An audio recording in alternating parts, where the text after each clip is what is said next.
Good morning. Good morning, everyone. Welcome to Inspire with Fire, where we meet you at the intersection of life, faith, family, and business. I'm Krista Abbott, your host, and I'm very excited to be here with you today. I'm excited to be with you guys every day. Seems I'm excited a lot. Seriously, though, I am very happy to be here today. I see you guys coming into the room already. Welcome. Welcome today. Just go ahead and as you come in, if you want to engage a little bit, talk to me, chat with me, put some comments there in the comment window. Let me know you're here. Say hello. Good morning, Miss Linda. Great to see you on this morning, bright and early. It feels super early today for some reason. I don't know if it's because it's a little bit overcast here in Florida or what, but it feels earlier than it actually is. Like I feel like I should have another cup of coffee or a coffee IV or something running through me. But it is great to see you this morning. Hey guys, as you're coming in, I see you rolling in now. Come on in, sit right down. Sit right down. Say hello, let us know you're watching. So, yeah, let's see, what is it? Good morning, Melody. Oh, good morning, my friend. Good morning. I have a beautiful little cup this morning. I've already got a lipstick stain on it, though. Y'all look. Got my lipstick on my cup. I was wondering what was happening there, Melody. Hey, it can be a goof morning too, especially if you're hanging out with me. It's gonna be a goofy morning. Oh, that's okay. We just have a little fun around here. A lipstick on our cup and everything. But look, my cup says, "Today is a good day." And Miss Linda took us up a notch and she started us out with, "It's a great day." So I agree, Linda. Let's take it from good to great. Let's go from good to great. In Jesus' name. I'm going to take a sip here because I need it. I need it. Say I need it.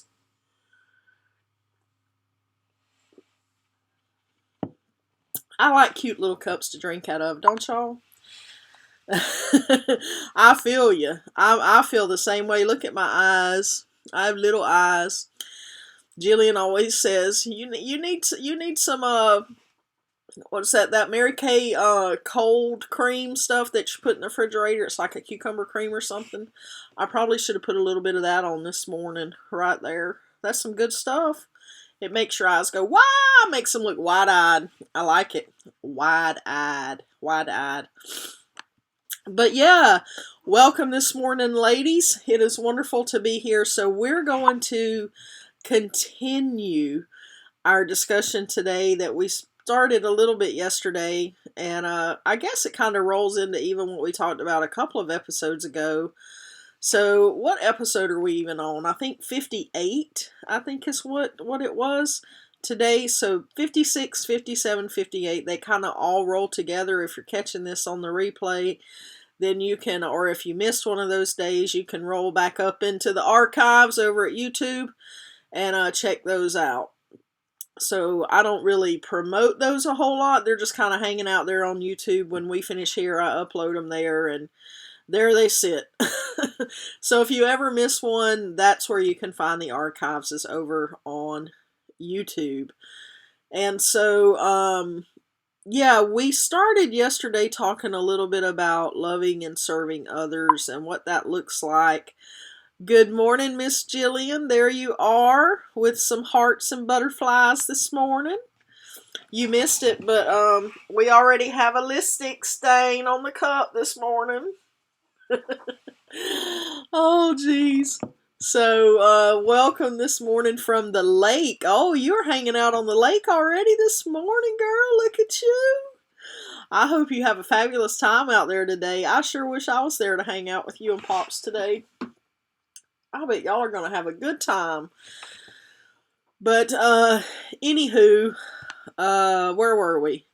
We were talking about we started talking a little bit about the Good Samaritan yesterday because it rolled into our inspiration for the day, which was this one out of the The great book of Matthew. We've been hanging out with Matthew a lot lately. I think we're going to move on over to his buddy Luke today. But we have here in Matthew 25, where we touched on this yesterday. We're going to hang out with this same verse today. Just kind of go a little deeper when we start talking about the Good Samaritan. But it said, "And the king will answer them, 'Don't you know, when you cared for one of the least important of these, my little ones, my true brothers and sisters, you demonstrated love for me?'" So when we care for the least of these, the ones that people don't really think a whole lot about, the forgotten, for the lost child, the lost sons and daughters, the forgotten ones, the lesser, the which no one is lesser, but judgments and perceptions, prejudices, whatever that people have, sometimes can lead them to think that they're maybe a little bit better than somebody else. But that's, we're all equal in the eyes of God. That's not a true statement that anyone is better than anyone else. But so anyway, we have in Luke, which I'm going to have to slide my coffee over here so that I can pull out the red. Say red. Good morning, Lori. I see you hopping in. What kind of difficulties are you having, Melody? Just getting up and running this morning? Getting your juices and your engines running? I've been having a little bit of trouble this morning getting my engines running. You see, I'm already all over the place in my talking. That's okay. We're going to do it anyhow. We just real here. We real. Oh, let's see. We got some hearts and some hundreds. Good morning, Miss Lori. You are wonderful and loved and cared for. Greatly appreciated. Let's see. Morning. Good morning. More. Oh, is it tech issues or engine issues? I'm having engine issues. I gotta get my oil running. But yes, Jillian, but that's okay. I'm having a little trouble getting my juices flowing, but I got my lipstick on. I got my lipstick on. Oh, geez. Lipstick fixes everything. All right. Y'all get me back on task. So, I want to just read a little bit like I did yesterday and share straight from here. I was trying to set up the screen share thing and I couldn't find my, I haven't used that in so long, I couldn't find my setting to add my face. And y'all want to see my face? I know you want to see my face. That's why you're here. There's favor on my face. There's favor on your face. That's why I love seeing your pictures pop up here when you comment on my software here. Your picture pops up. So I love seeing your faces. But anyway, in Luke 10:25, good morning, Mama. Great to see you. In Luke 10:25, it starts with this. Just then, a religious scholar stood before Jesus in order to test his doctrines. He posed this question: "Teacher, what requirement must I fulfill if I want to live forever in heaven?" Jesus replied, "What does Moses teach us? What do you read in the law?"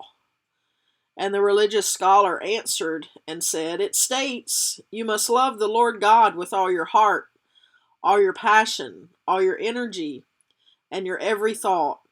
And you must love your neighbor as well as you love yourself." Jesus said, "That is correct. Now go and do exactly that, and you will live." Wanting to justify himself, he wanted to justify himself. He questioned Jesus further, saying, "What do you mean by my neighbor? What do you mean by my neighbor?" Jesus replied, "Listen, and I'll tell you." Jesus said, "Oh, you want to play that game? All right, I'm about to show you." Now, this was a religious scholar, right? So he was very familiar with the law. He was very familiar with the rules of the day and the customs of the day or of the church. The church rules. Somebody say church rules. Church rules aren't always God's rules, just so you know. Oh, I just stepped on a sacred cow. I heard him go moo. He didn't like it. That sacred cow said moo. Let's get out of the way, sacred cow. We got the truth rolling up in here this morning. All right. So Jesus replied, listen, and I'll tell you. There was once a Jewish man traveling from Jerusalem to Jericho when bandits robbed him along the way. They beat him severely, stripped him naked, and left him half dead. Now I want to pause right there and say the road from Jerusalem to Jericho is quite a long road. It's quite a bit deserted even to this day. So I can't imagine back then it was probably even more so. And so it was kind of a long road between Jerusalem and Jericho, and it was not it was probably well traveled back then, but it was a kind of a long, winding, deserted road, and it still is a long, winding, deserted road. Okay, in fact, I got a story for another day. We won't take the time to share it today, but y'all, your girl right here was almost kidnapped between Jerusalem and Jericho. That's right, you heard me. If you don't believe me, ask my mama. She's on here. She was with me. We were both almost kidnapped between Jerusalem and Jericho when we were over there a few years ago. It was scary. Y'all, it was scary. I'll tell you that story sometime if you want to know. But we'll do it privately, not on Facebook Live or YouTube. But anyway, where were we? They were traveling from Jerusalem to Jericho. When I read that this morning, I had a flashback. I was like, whoa, no, not kidnapping. But that is an indicator that even to this day, that road's a little bit sketchy. So if it's sketchy today, imagine back in the times of Jesus, it was a real sketchy road to travel, okay? So he got robbed. So this dude, he was a Jewish man traveling between Jerusalem and Jericho. He got robbed by some bandits. They beat him severely, stripped him naked, and left him half dead. Okay, so he's laying there on the side of the road, on the sketchy road, half dead. Soon, a Jewish priest walking down the same road, okay, came upon the wounded man. And seeing him from a distance, the priest crossed to the other side of the road and walked right on past him, not turning to help him one bit. Now, there's some reasons for that. We'll talk about that in a minute. Later, a religious man, a Levite, came walking down the same road, and likewise he crossed to the other side to pass by the wounded man without even stopping to help him. Finally, another man, a Samaritan. Ooh. Now what y'all need to know about a Samaritan is this. Remember, he's talking to a Jewish religious scholar when he's saying this. Samaritans, during that time period, there was a lot of racial tension between the Jews and the Samaritans. Samaritans were, they were also keepers of the law. Just so you know, their name even originates from meaning one who keeps the law. But they were also a mixed race, and there were a lot of tensions between the Jews and Samaritans. Jewish people basically thought they were a little bit better than Samaritans. So, which, as we've already covered, nobody's better than anybody. We're all equal in the eyes of God. So, but you know, they were having some issues. So for Jesus to say to this religious leader, your priest passed him by, your Levite passed him by, but hey, check out what this Samaritan did. He came upon the bleeding man and was moved with tender compassion for him. There's the key. He was moved with tender compassion for him. Remember, I think it was episode 56, we talked about being moved or drawn to do something, to help someone in our heart, that movement or that leading of the Spirit to help someone.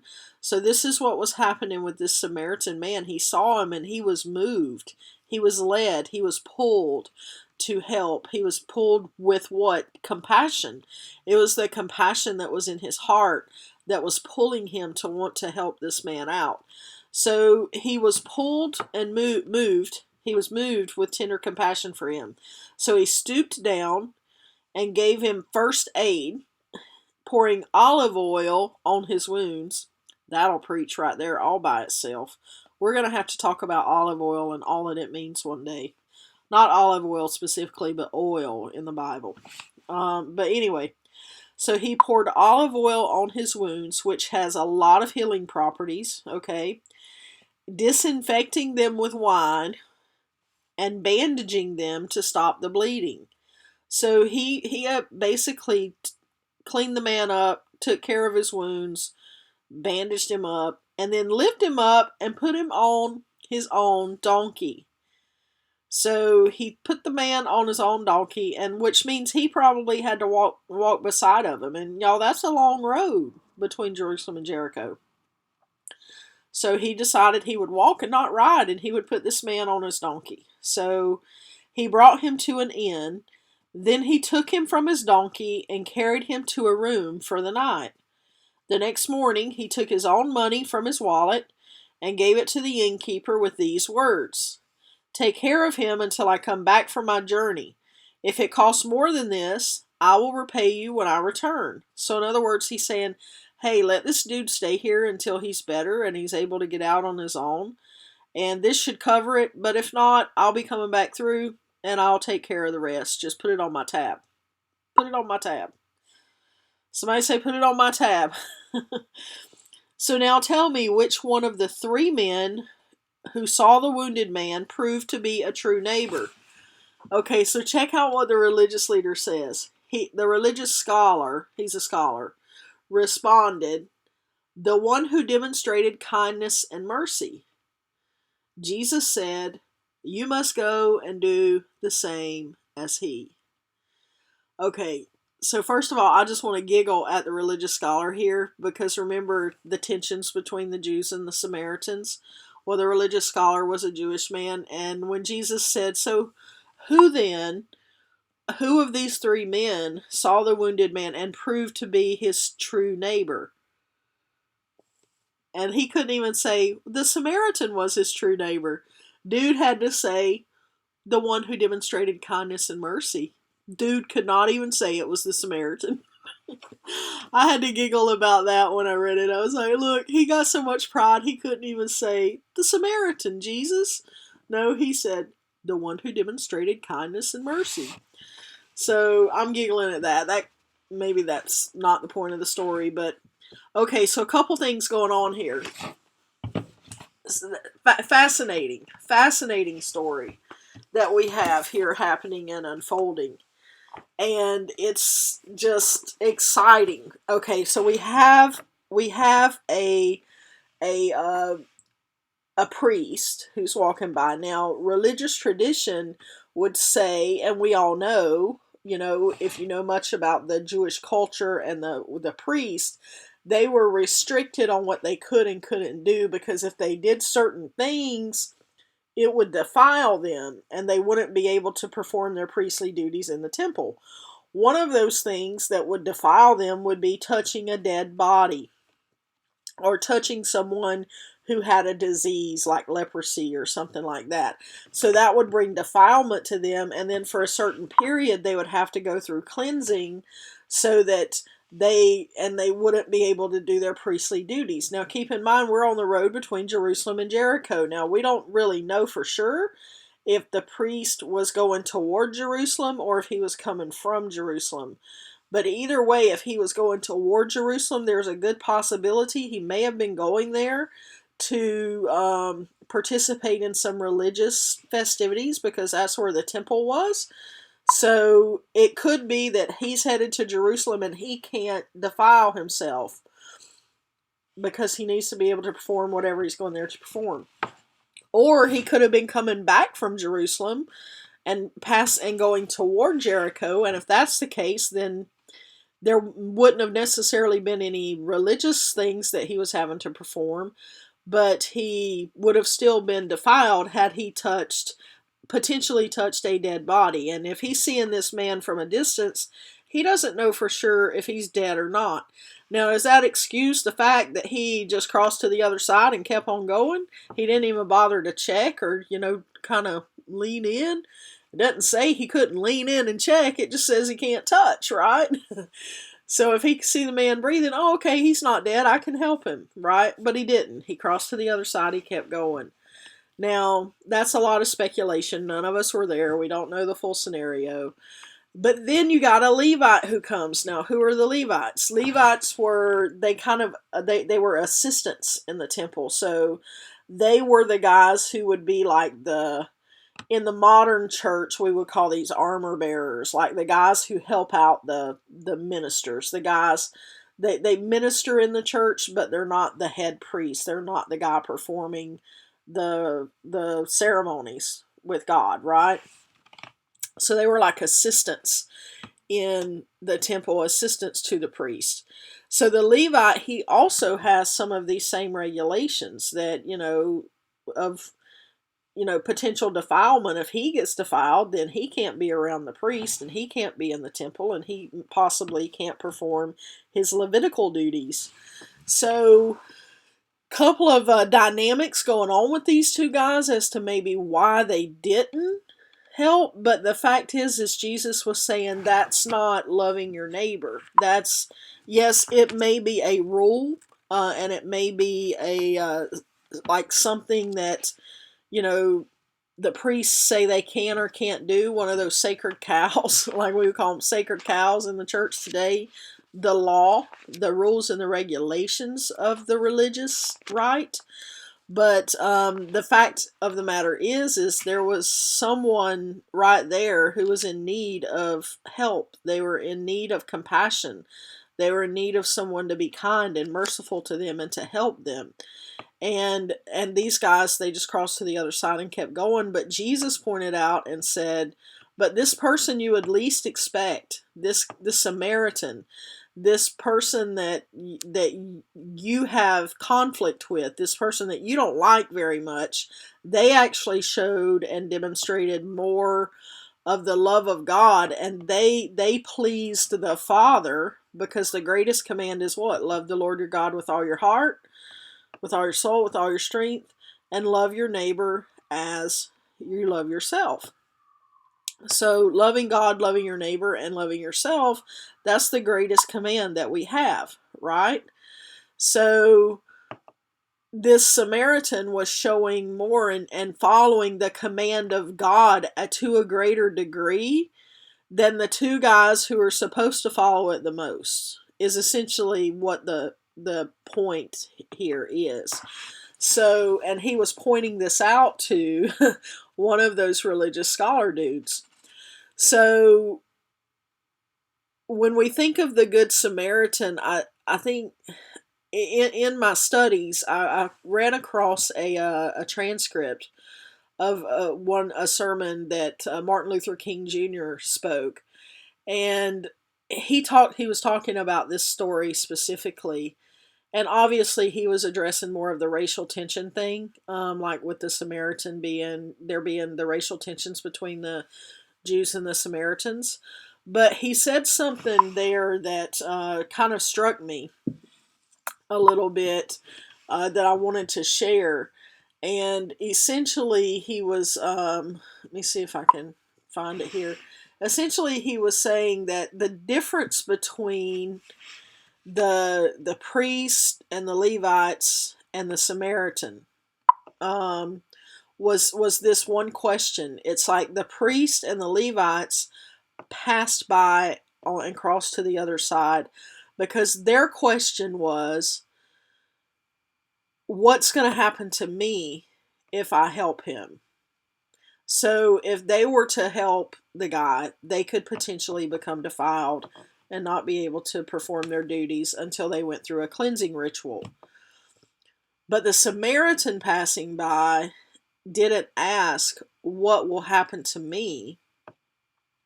He asked, what will happen to him if I don't help?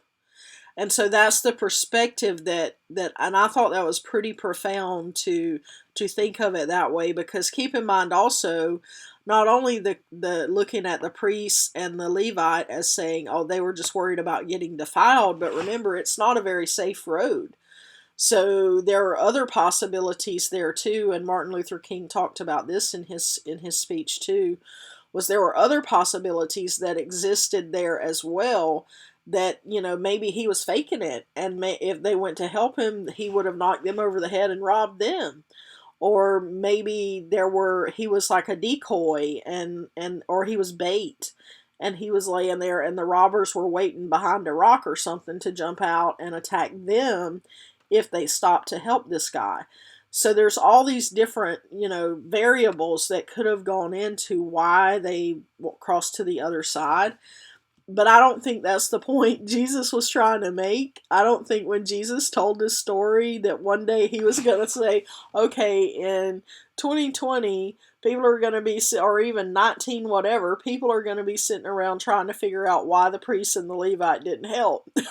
That wasn't really the point of his story. The point of his story was to say, who's doing God's will here? The person who didn't help or the person who did? And so really God's will and God's plan here is the person who helps, is the one that is showing the compassion of God. But I think Martin Luther King brought out an amazing point with his discourse there, in that when he said the difference between the two were the priest and the Levite were potentially concerned with what would happen to them if they help. What's going to happen to me? But the Samaritan was more concerned with what's going to happen to that person if I don't. So, this being said, let's bring it home here. Some questions we can ask ourselves. Okay, I always want to make it practical and applicable to our current life. What road are we walking? And who is on that road that we're walking that we can help? And when we're not helping them, or when we choose not to help them, why are we not helping them? Is our concern more for what will happen to us if we do, or is our concern more with what will happen to them if we don't? So I think our prayer today would just be that God would let us be able to be moved with compassion, tender compassion in our hearts, that we would be a people of mercy and kindness to help those who are on our road, whatever our road might be, to be able to help them. Okay, so you guys have been blowing up the comments over here. I hope y'all are having a good time. Let me see what y'all are talking about. I gotta scroll on back up. Let's see. Alright, so good. I'm glad Melody got her screen all fixed. Yay, got it all fixed. Mama showed up. Mama in the house. Oh, thank you. That's why I didn't put the screen share up, because I'm like, well, you can't see my face. I'm not just going to show them words on the screen. I can read to them. I can read to them. Let's see. I got a amen. Church rules. Oh, thank you, Jill. I appreciate that. Giving some morning loves to the mamas. Good morning, Miss Ruthie. Good to see you this morning. Y'all having some loves? Oh, yes. Listen, y'all have a good time on that lake. I know you are celebrating Pops' birthday. Happy birthday to you. Happy birthday to you. Happy birthday, Vince Sr. Vince Sr. Happy birthday to you. Y'all know we're going to sing some happy birthday around here. Oh, yes. Have a great time and make wonderful, wonderful memories. Put it on my tab. Oh, let's see. Oh, you guys are just having some fun. Look, I'm sharing your comments with the whole world. Oh, you guys are fun. Uh, yes. Melody is awesome. I'm digging Melody. I can't wait to meet you someday, Melody. I'm going to get up to Kansas City. We got it in the plan. We're just waiting for the Rona to go away. But it's in the plans. Oh, let's see. What's W mean, Miss Linda? Let's see. Loves and loves and loves and loves. I got some fire. There's some fire. Hey, Pops. You want me to sing for you again? Hey, look, Pops. I know you like my lipstick stories. We got lipstick on the cup. Lipstick on the cup. Let's see. All right. Oh, you can ask if you want to, Miss Linda. You can ask your question. Oh, I will love Melody. Oh, it's gonna happen, and we gonna have a party on the boat. We gonna have our own little party on the lake. We are reserving party time. Like, y'all go ahead and have your party now. Y'all have your birthday party, and y'all celebrate Pops. But be it known, when I get to Kansas City, we going back out on the lake, and we gonna have us another party, and we gonna celebrate Jillian's birthday that we missed, and we gonna celebrate Pops' birthday again, and we gonna celebrate Vince Jr.'s birthday again, and we gonna celebrate Asia's birthday again, and who knows, by then it might be my birthday. So we just gonna have a gigantic birthday party, and we gonna be like, at whatever that Party Cove place is. Y'all don't go to Party Cove. That's a bad place, right? I know that listen, I can't talk about that. Pops and I have a Netflix show that we like to watch, and it's based up there in the Ozarks. But we can't talk about that show on this broadcast. It wouldn't be appropriate. But no, not Party Cove. But y'all got your own little place in your lake there that y'all go to. I wanna go hang out there on the back of the boats. Okay, second cup of coffee. I just need to wrap it up. Listen, my brother Vince, Mama Joe says happy birthday, son. You know she threw you a little wink in there. She says happy birthday, Vince. We gonna have so many parties. Oh gosh. All right, it's gonna be fun. I can't wait. Okay, so we're gonna wrap this up. What are we doing? Yep, we're gonna wrap it up. Let's see. Good Party Cove. Good Party Cove. Yeah. Oh, we don't want to go to that other Party Cove at Lake Ozark. We don't want to go there. uh,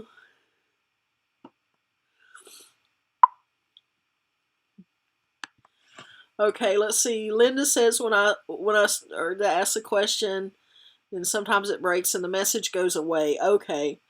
Had a comment regarding the Levi tribe as a priestly tribe, which were descendants of Levi.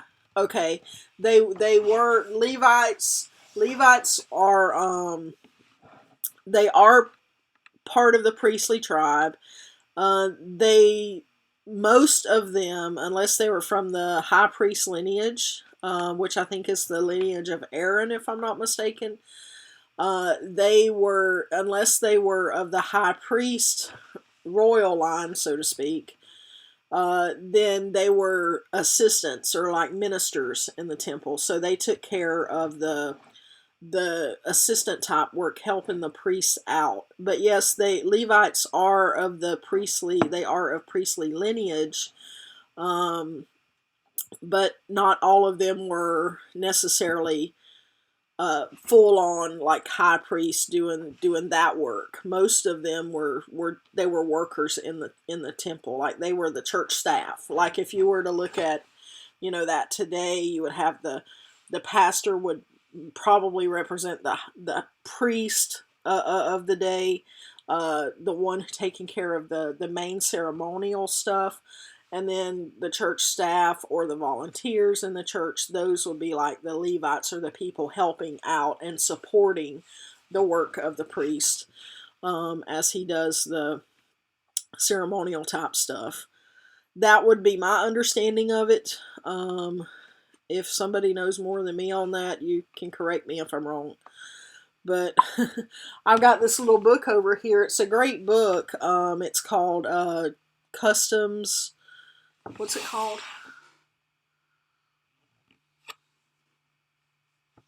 I can't read it. It's faded. But something Customs of the Bible, Cultures and Customs of the Bible. It's a great book that kind of discusses a lot of that kind of stuff. Pop says he loves you, Mama.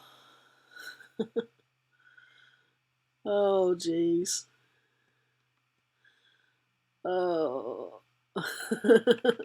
Oh, tell Pops he's the bomb.com. I hope he has a great birthday and that y'all enjoy celebrating out on the lake today. Straight up current teaching. I love you guys. We're all family. We are one big happy family here at Inspire with Fire. Inspire with Fire. All right, we gotta anchor this because they got a party to get to out there on the lake. And I don't know what I'm going to do. I need to go wash the lipstick off my cup, I guess. All right, here we go. Let's anchor it.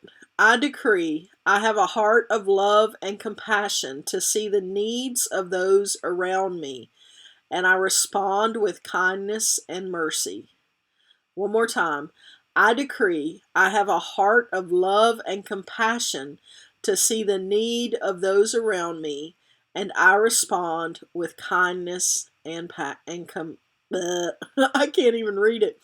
I respond with kindness and mercy.